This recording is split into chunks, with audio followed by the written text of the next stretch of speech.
Most children who are sexually abused never tell. Why not? It's a puzzle.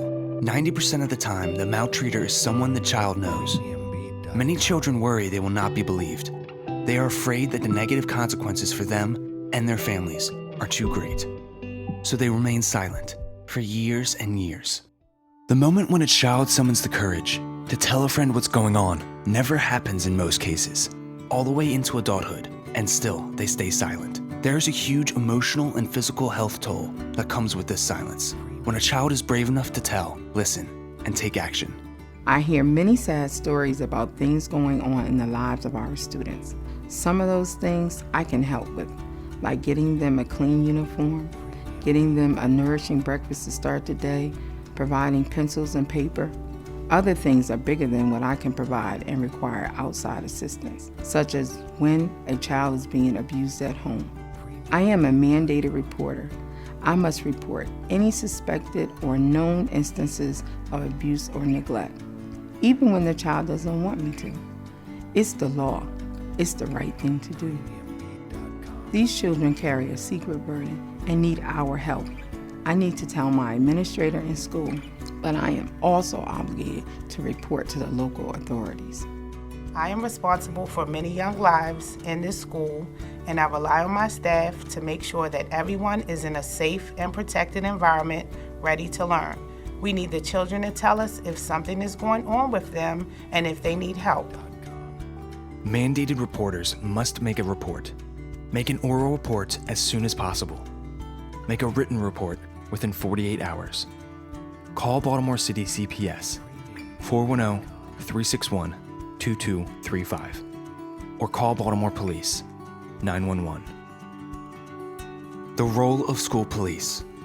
Once school police are informed of any allegations of physical or sexual abuse, they immediately notify Baltimore Police Department's Child Abuse or Sex Offense Unit. They assist them with transporting children to Baltimore Child Abuse Center and to the hospital for treatment. While it is required and very important that school administrators be informed of these situations, educators must report not only up to the school, but at the same time out to the local authorities. My name is Takisha, and I'm a mom of a 6-year-old child. When you send your child to school, you have to have that confidence that you're giving your child to people who's going to protect them. I want them to be the first people to come to me and tell me anything that's going on. I was at work and I received a voicemail that it was very urgent for me to contact the guidance counselor back. It was about my son. Something had happened that had her worried that something could have possibly happened to him. And if the guidance counselor didn't find out what actually went on, I feel like he would have just been holding on to it, and it could have took him to different places in his life sooner than I would have expected it to be. He could have, been acting out more. Anything could have happened. What if that proper procedure or that proper protocol wasn't put in place? Where would these children be now? What would have happened to my son? You must report all forms of child mistreatment, including suspicions of physical abuse, sexual abuse, and neglect. Child abuse means one or more of the following by a parent, caretaker, or household family member: physical injury of a child, sexual abuse of a child, sexual contact or conduct with a child, exposure, voyeurism, sexual advances, kissing, or fondling. Any sexual crime, including rape, sodomy, or prostitution, pornography involving a child, human trafficking. Child neglect means one or more of the following by a parent or caretaker: a failure to provide the proper care and attention to a child, mental injury or substantial risk of mental injury to a child. Barriers for reporting. Why might educators be reluctant to report? I'm not sure what really happened. You don't have to know for sure. You just have to have a strong suspicion. If you suspect abuse, don't delay. Report. What if I'm wrong? Mandated reporters are immune from civil liability and criminal penalty for reporting. Even if there's no abuse, there might be services the family needs.